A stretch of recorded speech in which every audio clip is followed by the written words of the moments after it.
నరంలేని నాలుక ఎన్నైనా అంటుందిలే కాంతం. నా కూతురికి ఎప్పుడు పెళ్లి చేయాలో నాకు బాగా తెలుసు. నువ్వు వచ్చిన పని అయింది కదా, ఇక వెళ్ళు. వెళ్తానులే, కానీ నేనైతే నీ పరిస్థితిని అర్థం చేసుకుంటా. కానీ ఒక్క మాట, చాకరీ పనులు చేస్తే చేసిందిలే. ఇప్పుడు మొగాళ్ళు ఆడే ఆట బాక్సింగ్ అంట. చేతులు కవేవో తొడుక్కొని ఒకరినొకరు కొట్టుకునే ఆట అంట.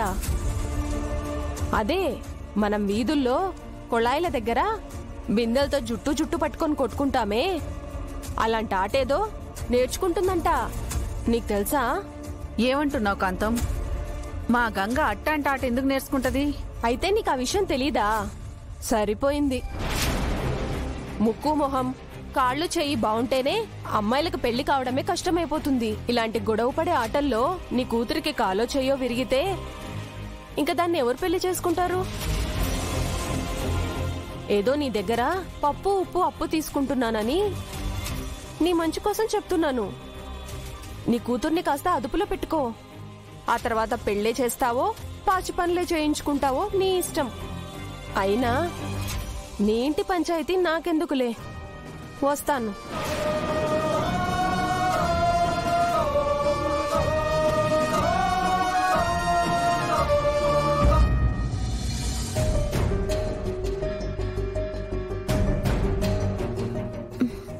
అమ్మా అమ్మా, నాకు కాస్త నిమ్మరసం ఉంటే కలిపివమ్మా, నీరసంగా ఉంది.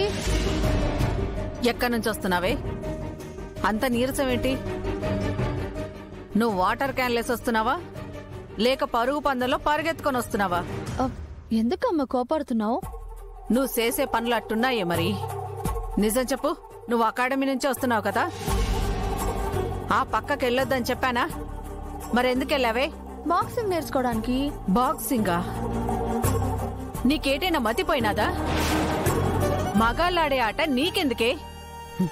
కాలు చేతులు ఇరగొట్టుకుందామనా? అసలు తప్పంతా నాదేలే. నువ్వేం చేసినా కాదనకుండా మగరాయిలా వదిలేసినాను కదా, అందుకే నీ ఇష్టానికి నువ్వు చేసుకుంటున్నావు. నా మాట అంటే నీకు లెక్క లేకుండా పోయినది. అమ్మా లచ్చమ్మ తల్లి, ఆపుతావని తిట్ల దండకం. ఇప్పుడు ఏం జరిగిందని ఇంత కంగారు పడుతున్నావు? బాక్సింగ్ అనేది మగవాళ్ళు మాత్రమే కాదు, ఆడవాళ్ళు కూడా ఆడతారు. అయినా ఆడపిల్లలు విమానాలు నడిపేసి రాకెట్లో ఎగిరిపోతుంటే నువ్వేటమ్మా బాక్సింగ్ అంటే భయపడుతున్నావు? వాళ్ళెవరు చేసినారని నువ్వు చేస్తావా? వాళ్ళకంటే డబ్బు పలుకుబడి అన్నీ ఉన్నాయే.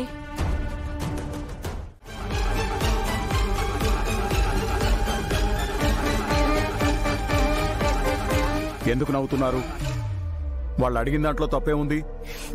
వాళ్ళు అడిగిన దాంట్లో తప్పు లేదు అంకల్, ఆలోచించటంలోనే తప్పు చేశారు.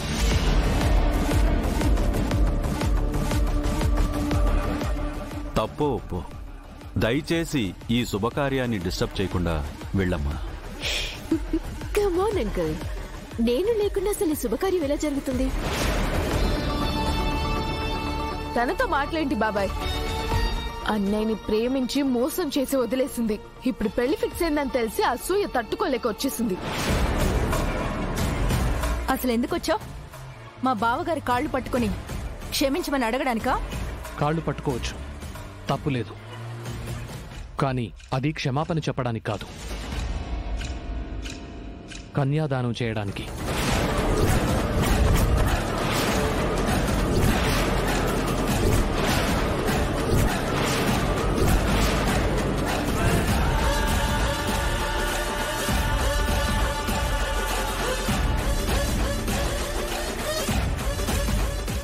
నువ్వు కన్యాదానం చేయడం ఏంటి?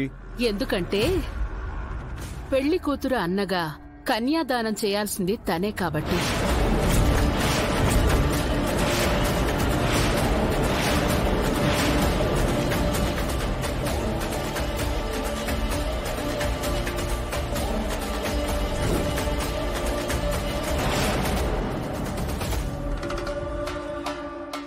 ఏం మాట్లాడుతున్నావు శకుంతల? అంటే నువ్వు చూసిన పెళ్లి కూతురు పారునే.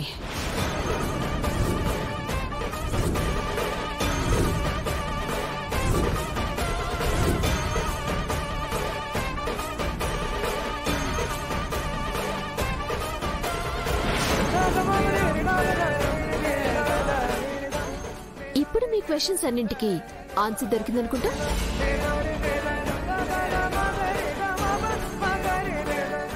మీరంతా ఆవేశంలో ప్రశ్నిస్తారని నాకు తెలుసు. అందుకే మీ ఆవేశం తీరేదాకా నేను కామ్గా ఉన్నాను.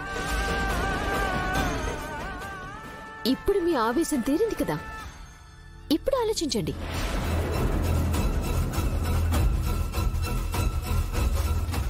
మీ అన్నయ్య వేరే ఎవరినూ పెళ్లి చేసుకోబోతుంటే నేనెందుకు వస్తాను? మీ అన్నయ్య పెళ్లి చేసుకోబోయేది నన్నే కాబట్టి సాంప్రదాయబద్ధంగా వచ్చాను. Is it clear?